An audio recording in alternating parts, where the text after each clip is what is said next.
Hello everyone, welcome back to my channel. তো যারা আমার চ্যানেলে নতুন তাদের কাছে আমার রিকোয়েস্ট, প্লিজ চ্যানেলটিকে সাবস্ক্রাইব করে আমাকে সাপোর্ট করুন, যাতে এভাবেই আপনাদের জন্য নতুন নতুন ড্রামার এক্সপ্রেশন নিয়ে আসতে পারি আমি। তো চলুন ভিডিও স্টার্ট করা যাক। আগের এপিসোডে শুরুতে আমরা দেখেছিলাম ইউবি মাঝরাতে লির বাসায় পৌঁছে যায় এবং লি যখন ডোর ওপেন করে সে তাকে বলে, আমি তোমার সাথে থাকছি, আর এটার জন্য তুমি যা বলবে তা করার জন্য আমি রাজি আছি। আর লি তাকে বাসার ভেতরে নিয়ে যায় অ্যান্ড এখানে সে তার সাথে রোমান্টিক হওয়ার চেষ্টা করলে লি বলে যে এত তাড়াহুড়ো করার কি দরকার আছে, আগে আমরা একে অপরকে বুঝি এবং দুজনকে টাইম দিই, তারপর রোমান্সের কথা ভাবা যাবে। বাট ইউবির কাছে তো এইসবের জন্য এত টাইম ছিল না, কারণ লিভাওয়ের কন্ডিশন অনেক বেশি সিরিয়াস হয়ে গিয়েছিল।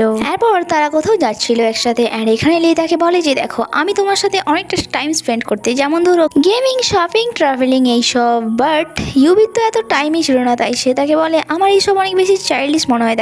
দেখো আমার এজ 28 ইয়ার্স, সেই জন্য আমরা ডাইরেক্ট সিরিয়াস রিলেশনশিপেও আসতে পারি। ইউবি তার সাথে যতই রোমান্টিক হওয়ার চেষ্টা করুক না কেন, সে একটা কথারই রেট লাগিয়ে রেখেছিল। এরপর লি তাকে নিয়ে যায় একটি গেম খেলতে এবং সেখানে এনজয় করার বদলে ইউবি তো অনেক বেশি বোর হয়ে যাচ্ছিল। বাট সে সেখান থেকে যখন বের হয় সে লিখে বলে, আচ্ছা যদি আজ রাতটা এই হোটেলে আমরা কোনো রুম বুক করে থেকে যাই তাহলে কেমন হবে। অ্যাকচুয়ালি ইউবি তো তার লক্ষ্য পূরণ করার জন্য শুধুমাত্র একটি সুযোগ খুঁজছিল। বাট এখানে লি বলে এইসব বাহানা ছাড়ো আর আমার সাথে চলো। যা শুনে ইউবি তো রেগে যায় আর ভাবে সে কেমন মানুষ, তখন দিয়ে খালি হাঁটিয়ে যাচ্ছে আমায়।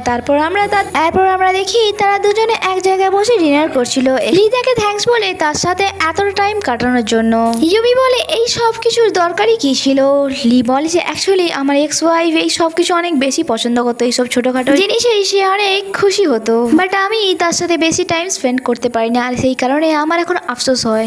যা শুনে মিস ইউবি তো ইমোশনাল হয়ে যায় যে তার এখনো এই সব কিছু ছোটখাটো জিনিসের কথা মনে আছে। বাট সে মনে মনে ভাবে যে যাই ভাবুক আর বলুক তাতে কিছুই যায় আসে না, কারণ সব কিছু আর আগের মতো হতে পারে না। ইউবি বলে যদি তোমার এক্স ওয়াইফ তোমার সামনে বসে থাকে তাহলে তুমি তাকে কি বলতে চাও। যা শুনে লি বলে, সামনে মানে তুমি কি বলতে চাইছো। এখানে ইউবি তার কথা চেঞ্জ করে দেয় আর বলে যে আমি বলতে চাইছিলাম যে তুমি কি তোমার এক্স ওয়াইফকে কখনো মন থেকে ভালোবেসেছো। শুধু ভালোবাসা নয়, আমি সব সময় শুধুমাত্র তাকেই চেয়েছি। ইউবি বলে যদি তুমি তাকে এতই ভালোবাসতে তাহলে তাকে ডিভোর্স কেন দিতে চাইছিলে। অ্যাকচুয়ালি আমি তোমার সাথে রিলেশনশিপে আসার আগে এটা জানতে চাই। লি বলে আমি সবকিছু তো বলতে পারবো না, বাট এইটুকু বলতে পারি আমি বাধ্য হয়েছিলাম তাকে ডিভোর্স দেওয়ার জন্য। নেক্সট সিনে আমরা দেখি লি তার আর জেভির ওয়েডিং পিকচার দেখছিল। এখানে কেউ কল করে তাকে বলে যে মিস ইউবি অফিসে আসেনি কারণ তিনি অসুস্থ। আর যা শুনে লি তখনই বেরিয়ে পড়ে ইউবির সাথে দেখা করতে। তাকে রাস্তায় দেখে সেখানে আটকে নেয় অ্যান্ড বলে তোমার কি হয়েছে, তুমি আজ অফিসেও এলে না। ইউবি বলে আমি ঠিক আছে, অ্যাকচুয়ালি আমার পিরিয়ডস হয়েছে সেই জন্য আমি আজ অফিসে যাইনি।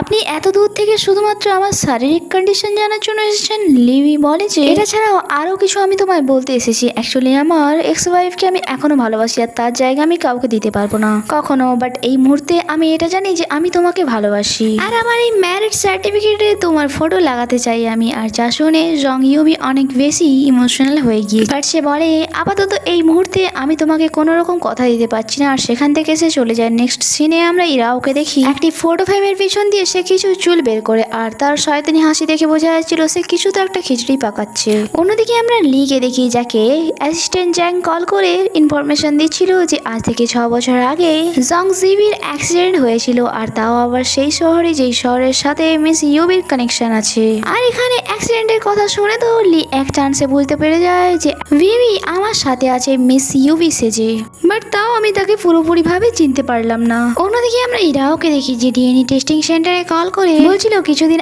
আগে আমি একটি ডিএনএ টেস্ট করার জন্য দিয়েছিলাম আর যার রিপোর্ট আজকে দেওয়ার কথা ছিল আমায়। তারা বলে মাফ করবেন, বাট আজ সকালে এক লেডি এসে ওই রিপোর্টটি নিয়ে গেছে।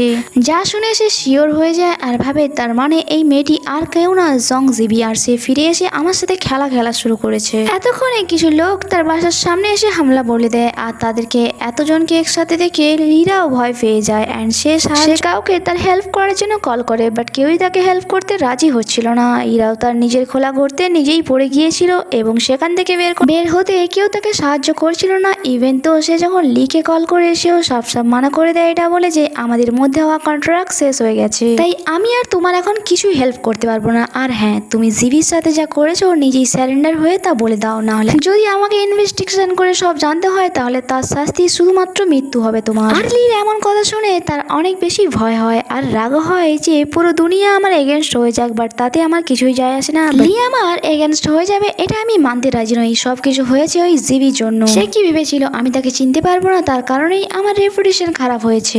আমি তাকে ছাড়বো না। আর লি আমার ফার্স্ট লাভ, আর কোনো কন্ডিশনে আমি তাকে হারাতে পারবো না। অন্যদিকে আমরা লিকে দেখি যে সিসিটিভি ক্যামেরার রেকর্ড চেক করছিল। এখানে একটি ছেলে মিস ইউবিকে টাচ করে সরি বলে সেখান দিয়ে চলে যাচ্ছিল, বাট সে শুধুমাত্র ভুলে তাকে টাচ করেনি, সে তার চুল নেওয়ার চেষ্টা করছিল যা মিস ইউবি বুঝতেও পারেনি। আর এইসব ক্যামেরাতে রেকর্ড হয়ে গিয়েছিল। লি ভাবে যে ভালোই হয়েছে আমি এই ছেলেটির উপর নজর রেখেছিলাম আর তার ইনভেস্টিগেশন করেছিলাম। সে ভাবে যে ইরাও এত নিচ নামতে পারে, নিশ্চয়ই ইরাও এর সন্দেহ হয়েছে, সেই জন্যই তো সে তার ডিএনএ টেস্ট করার জন্য দিয়েছে। আর ডিএনএ টেস্টের রিপোর্টটি এখন লির হাতে ছিল। ফার্স্টের একটি সিন দ্বারা আমরা জানতে পারি জিবি চলে যাওয়ার পর ইরাওকে সে অনেকবারই জিজ্ঞাসা করেছে যে তুমি যদি তার ব্যাপারে কিছু জানো তাহলে আমায় বলো, বাট তার জিজ্ঞাসা করায় সে সবসময় এটাই বলে দিত যে তার ব্যাপারে আমি কি করে জানবো যে সে কোথায় চলে গেছে। বাট এখন লির কাছে সবকিছু জলের মতো পরিষ্কার হয়ে গিয়েছিল।